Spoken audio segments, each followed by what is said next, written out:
Rakyat dan penduduk di negara ini sudah mula merasakan suasana kemeriahan. Istiadat perkahwinan diraja di antara yang teramat mulia pada Keseri Pengiraan Anak Puteri Fazilah Lubabul Bolkiah binti Kebawah Duli Yang Maha Mulia pada Keseri Baginda Sultan Haji Hassan Al-Bolkiah Mu'izzatin Wad Daulah dengan Yang Mulia Awang Abdullah Nabil Mahmud Al-Hashimi. Antara majlis istiadat yang ditunggu-tunggu ialah majlis istiadat bersanding pengantin diraja yang akan berlangsung Ahad ini.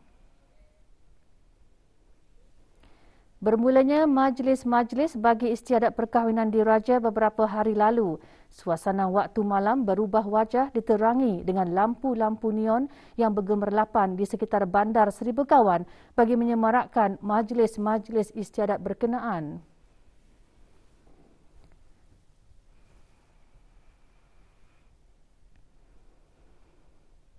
Balai Pemajangan Istana Nurul Iman juga menjadi perhatian pada waktu malam.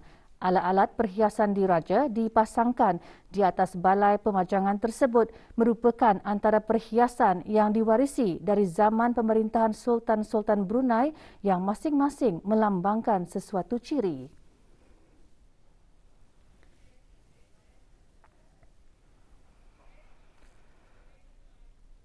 Penggunaan perhiasan dan peralatan diraja pada istiadat perkahwinan diraja merupakan satu keunikan bagi negara Brunei Darussalam. Ianya juga sebagai satu tanda ingatan zaman berzaman betapa indah, cantik dan menawannya mempelai diraja dihiasi dengan alat-alat kebesaran diraja dan apatah lagi ianya diadakan dengan penuh beradat istiadat yang melambangkan pemeliharaan budaya dan adat di negara ini.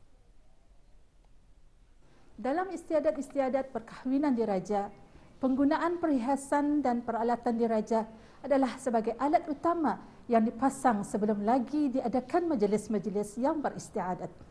Maka perhiasan dan peralatan diraja di dalam istiadat-istiadat perkahwinan diraja iaitu melambangkan pertembungan budaya dan pengadaptasian dalam pembentukan identiti Melayu Brunei.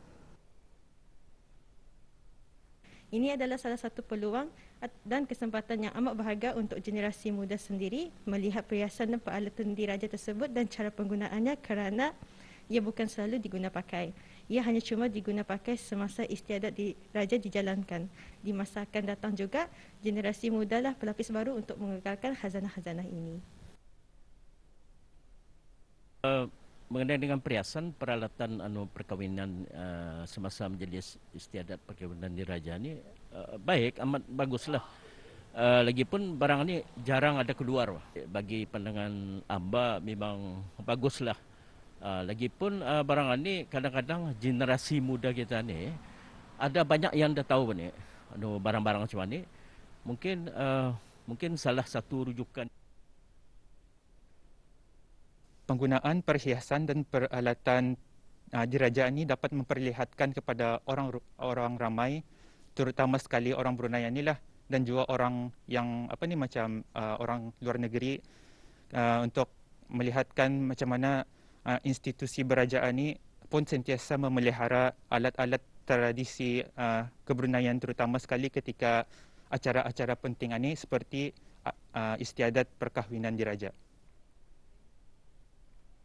Penggunaan perhiasan dan juga peralatan diraja dalam majlis istiadat perkahwinan diraja ini dapat memberikan impak yang positif kepada masyarakat luar dan juga masyarakat kita ni. Bila majlis berkenaan mendapatkan liputan media luar termasuklah media sosial, maka masyarakat luar dapat melihat bahawa majlis berkenaan dilangsungkan dengan penuh adat istiadat. 29 kes baru jangkitan COVID-19 disahkan hari ini membawa jumlah keseluruhan kes meningkat kepada 15,986 orang. Yang berhormat Datuk Seri Setia Dr. Haji Awang Muhammad Hisham bin Haji Jaafar, Menteri Kesihatan, memaklumkan perkara tersebut semasa sidang media situasi terkini jangkitan COVID-19. Sidang media berlangsung petang tadi di Dewan Al-Afiah, Kementerian Kesihatan. Daripada jumlah tersebut, 24 adalah kes tempatan, manakala 5 adalah kes import.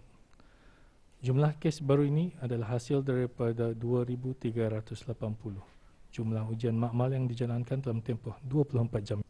Oleh itu, kadar kes positif sebanyak 1.2%. Di kalangan kes-kes yang sedang dirawat di Pusat Pengasihan Kebangsaan, satu kes dalam kategori 4 yang memerlukan bantuan oksigen dan di bawah rawatan rapi, dan tidak ada kes dalam kategori 5. 34 kes telah disahkan sembuh yang membawa jumlah kes yang sembuh di negara Brunei Darussalam kepada 15,506 kes. Manakala jumlah kes aktif ialah sebanyak 378 kes. Sementara itu, kadar pengisian di pusat-pusat pengasingan di seluruh negara atau bed occupancy rate ialah sebanyak 8.9%. Menteri Kesihatan turut mengongsikan pencapaian program vaksinasi kebangsaan sehingga 18 Januari 2022. Kadar keseluruhan penduduk yang telah menerima sekurang-kurangnya satu dos vaksin ialah 94.7%. Kadar bagi yang telah menerima 2 dos vaksin ialah 93.8%, manakala kadar bagi yang telah menerima 3 dos ialah 34.7%. Bagi sekatan pergerakan yang dijalankan dari jam 12 malam hingga 4 pagi, sebanyak 1 pelanggaran arahan telah dikeluarkan denda kompaun di seluruh negara, di mana ianya adalah pelanggaran arahan untuk berada di rumah. Kementerian Kesihatan telah menerima sumbangan daripada Total Energies EP Brunei BV dan Autoriti Kebangsaan Keselamatan, Kesihatan dan Alam Sekitar Shina. Sumbangan diterima oleh Awang Haji Maswadi bin Haji Mohsen, Setiausaha Tetap Kementerian Kesihatan. Sumbangan berupa sebuah mesin ECMO disurahkan oleh Pengurus Am Total Energies EP Brunei BV, Jerome Senis.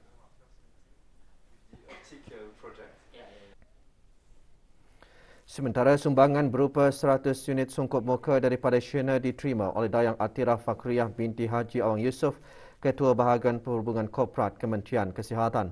Sumbangan disurahkan oleh Awang Haji Junid bin Haji Zakaria, Pemangku Ketua Bahagian Perancangan Strategik Shina, dan Dayang Umi Khadijah binti Haji Muhammad Zaini, Ketua Bahagian Sumber Manusia dan Perkhidmatan Korporat Shina. Murid-murid tadika khususnya peringkat tadika 1 dan 2 iaitu bagi yang berumur antara 3 dan 4 tahun kini kembali memulakan sesi persekolahan mereka secara fizikal bermula Isnin lalu. Pembukaan pusat-pusat tadika di peringkat ini adalah dibenarkan dengan pematuhan kepada garis panduan yang ditetapkan, termasuk beroperasi dengan kapasiti kehadiran pelajar tidak melebihi 30%. Bagi sekolah Taman Asuhan Kanak-kanak Yayasan Sultan Haji Hassanal Bolkiah Taska, pihak sekolah dan guru telah membuat beberapa persediaan mengikut prosedur operasi standard SOP dari Kementerian Kesihatan dan Kementerian Pendidikan. Murid-murid juga dimestikan menjalani ujian pantas antigen ART yang dilakukan oleh ibu bapa mereka sendiri dengan diawasi oleh pihak guru.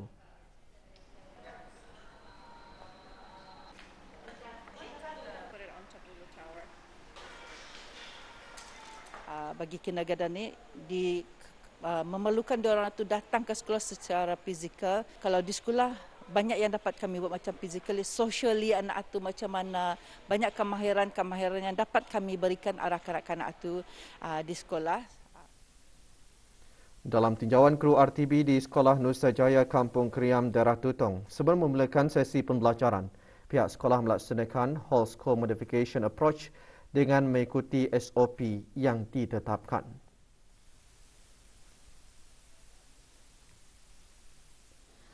Bagi sesi pembelajaran murid-murid KG1 dan KG2, penggunaan ART kit dilaksanakan sekali setiap minggu, iaitu pada hari Isnin sebelum murid-murid memulakan pembelajaran. Sekolah ada menyediakan ruang khas bagi mempelaksanakan ujian ART dan tempat menunggu. Cuma murid-murid yang mendapat result negatif dibenarkan untuk mengikuti sesi pembelajaran. Manakala di daerah Temburong, kru RTB juga meninjau sesi pengajaran dan pembelajaran murid tadika di Sekolah Suryajaya. Semua pelajar dikehendaki menjalani peperiksaan suhu badan, memakai sungkup muka dan penjarakan meja 1 meter dalam kelas.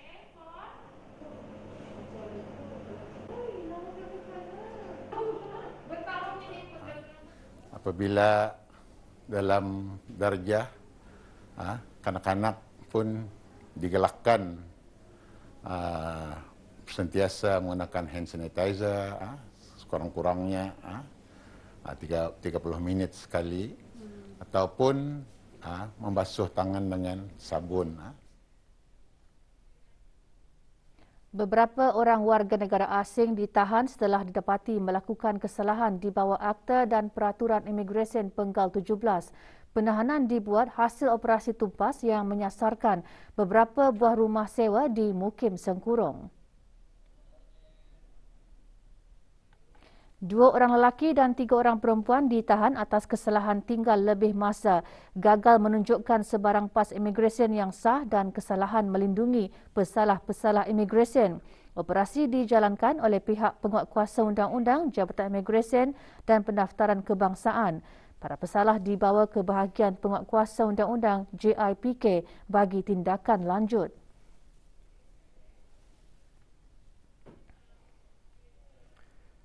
Program pembangunan belia bagi tahun 2022 kini dibukakan kepada orang ramai. Permohonan bagi mengikuti program tersebut diperoleh di Pusat Pembangunan Belia Kampung Tanah Jambu, Jalan Utama Tanah Jambu, Pusat Belia di daerah Brunei dan Muara, dan cawangan-cawangannya di Pusat Belia di daerah Tutong, daerah Belait dan daerah Tempurung, atau menerusi laman Facebook PPB atau Instagram PPB atau laman sesawang yang tertera.